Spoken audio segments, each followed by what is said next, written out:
আজকে পঞ্চম শ্রেণীর প্রাথমিক গণিত অধ্যায় 7 দশমিক ভগ্নাংশ সংক্ষেপে উত্তর দাও। এগুলো শুধু উত্তরগুলো লিখতে হবে, কেমন সংক্ষেপে, শুধু উত্তরটা লিখলে হবে।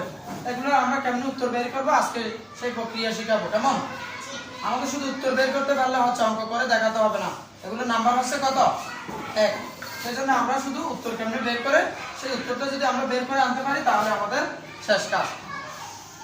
এটাকে আমরা যখন দশমিক ছাড়া লিখলে কত পাই? 0 1 না? যেহেতু 10 এর গুণ, আমরা জানি যে 10 এর গুণ হলে কয় শূন্য বাড়িয়ে লিখতে হয়? 1 শূন্য। সেই হিসাবে 1 শূন্য বাড়িয়ে লিখলাম। এবার দেখো তো দশমিকের পরে কয় অঙ্ক আছে? 1 অঙ্ক। তাই ডান দিক থেকে কয় অঙ্ক আগে দশমিক হবে? 1 অঙ্ক আগে। তাহলে ফলাফল কি? এই শূন্যের মূল্য আছে? নাই। তাহলে এটা মুছে দিলাম। এই শূন্যের মূল্য আছে? নাই। তাহলে উত্তর কত পাওয়া যায়? 1। বুঝতে পারছো কিনা? তাহলে ঠিক আছে, আমরা একটা সমাধান করছি। কেমন? এবার 2 নম্বরটা একটু দেখো তো সবাই। ঠিক একই ভাবে এটাকেও দশমিক ছাড়া লিখি। দশমিক ছাড়া লিখলে কত? দশমিক ছাড়া লিখলে কত? 0 0 0 1। যেহেতু 100 এর গুণ, আমরা জানি যে 10 এর গুণ হলে 1 শূন্য বাড়িয়ে লিখতে হয়, আর 100 এর গুণ হলে কয় শূন্য বাড়িয়ে লিখতে হয়? 2 শূন্য। আমরা 2 শূন্য বাড়িয়ে লিখলাম। এবার দশমিকের পরে কয় অঙ্ক আছে? 3 অঙ্ক। 1 অঙ্ক, 2 অঙ্ক, 3 অঙ্ক। তাই ডান দিক থেকে কয় অঙ্ক আগে দশমিক? 3 অঙ্ক। তাহলে আগের শূন্যগুলোর মূল্য আছে? নেই।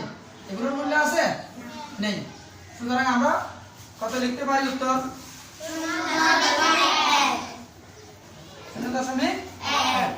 এবার একটু দেখো তো, ঠিক একই ভাবে এটাকে যখন আমরা দশমিক ছাড়া লিখব, এটা কত হয় দশমিক ছাড়া লিখলে? 6.73। 6 7 3। দশমিক ছাড়া লিখলে কত? 6 7 3। 100 যেহেতু 100 দিয়ে গুণ করব, তাই কয় শূন্য বাড়িয়ে লিখব? 2 শূন্য বাড়িয়ে লিখলাম। এবার দেখো তো দশমিকের পরে কয় অঙ্ক আছে? 2 অঙ্ক।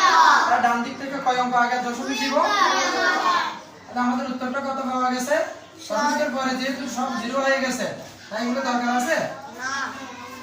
দশমিকের পরে যেহেতু এগুলো 0, তাই এগুলো দরকার আছে কিনা? নাই। তাহলে এগুলো মুছে দিলাম। তাহলে উত্তর কত পাওয়া যায়?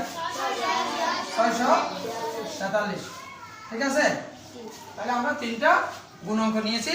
এই 3টার গুণ খুব সহজে একদম আমরা রাফ না করে আনসার বের করতে পারছি একটা সুন্দর প্রক্রিয়ার মাধ্যমে। এবার দেখো তো 1.25 কে আমরা 5 দ্বারা ভাগ করব, তাই না? তাহলে এটা আমরা রাফ করে আনসারটা বের করে নিই। 1.25 কে কত দ্বারা ভাগ করব? 5 দ্বারা। প্রথমে একটু খেয়াল করো তো, 1 অঙ্ক নিলে ভাগ যাচ্ছে না। এখন কি 2 অঙ্ক নেওয়া যাবে? না। 2 অঙ্ক কেন নেওয়া যাবে না? আমরা দশমিকের পরে প্রথমবার, প্রথম স্টেপ বা প্রথমবার যেতে পারবো না। তো না গেলে আমরা কয়বার দিতে পারি? 0 বার। 5 এর 0 0। ভালো করে বুঝছো কিনা? একবার ভাগ করলে একবার কি করতে হয়? বিয়োগ। তাহলে 0 থেকে 1 থেকে 0 বিয়োগ করলে কত থাকে? 1। এবার দশমিকের পরের যে অঙ্কগুলো আছে সেখান থেকে একটা নামাই, কত হইলো? 12। কিন্তু আমরা জানি যে দশমিকের পরের অঙ্ক নামাইলে সাথে সাথে ভাগ করলে কি বসাতে হয়? দশমিক বসাইছি। এখানে কত আছে? 12। 5 এর নামতে আমরা 12 পর্যন্ত বললে কয়বার পড়তে পারি? 2 বার। 5 এ গুণে 5, 5 2 গুণে কত? 10। তাহলে একবার ভাগ করলে একবার বিয়োগ, সেই হিসাবে বিয়োগ করলে আর কত থাকে? 2। এবার আমাদের 5 আছে, 5 নামাইলাম, কত হইলো? 25। 5 এর নামতে 25 পর্যন্ত বললে 5 5 গুণে 25। এটা আমরা ভাগ করতে পারছি। ভাগফল কত হলো? 0.25। তাহলে আমাদের উত্তর কত হবে? 0.25। বুঝতে পারছো তো তোমরা? ঠিক আছে। এবার দেখো তো আমরা ভাগ করব কাকে? 0.56। 5 6 কে ভাগ করব 7 দ্বারা। 0.2। তাহলে 7 দ্বারা আমরা একটু রাফ করে দেখি তো কাকে ভাগ করছি? 0.56। ঠিক আগের মতো চিন্তা করো তো, দশমিকের আমরা কি 1 অঙ্ক নিলে ভাগ করতে পারছি? না। পরের অঙ্ক নেওয়া যাবে? না। যাবে না। প্রথম স্টেপে দশমিকের পরে যাওয়া যাবে না। না গেলে কয়বার? 0 বার। 0 বার। 7 এর 0 0। তাহলে 0 থেকে 0 বাদ দিলে 0, আগের 0 মূল্য নাই, তাই লিখতে হবে না। এবার একটু দেখো তো, দশমিকের পরের অঙ্ক নামাইলাম 5, দশমিকের পরের অঙ্ক নামালে ভাগফলে কি বসাতে হয়? দশমিক বসাইছি। তাহলে এবার সাথে নামাতে সাথে একবারও যাচ্ছে যাচ্ছে না, আমাদের একবার নামালে একবার অবশ্যই ভাগ করতে হবে। একবারও যদি না যায় কয়বার করব? 0 বার। তাহলে আবার 0 দিলাম, সাতের 0, তাহলে একবার ভাগ করলে একবার বিয়োগ করতে হয়, বিয়োগ করলাম, কত আছে? 5। এবার ওদিক থেকে 6 কে নামাই, কত হলো?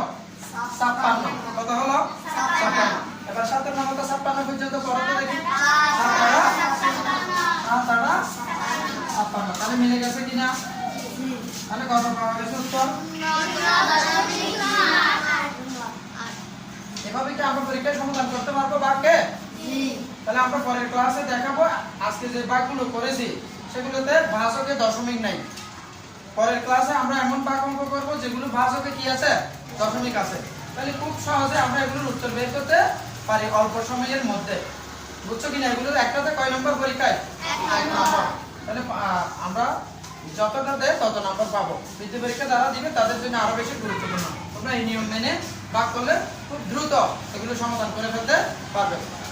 সবাই ভালো থাকুন, সুস্থ থাকুন। দেখা হবে পরবর্তী ভিডিও নিয়ে আগামী কোনো এক ক্লাসে।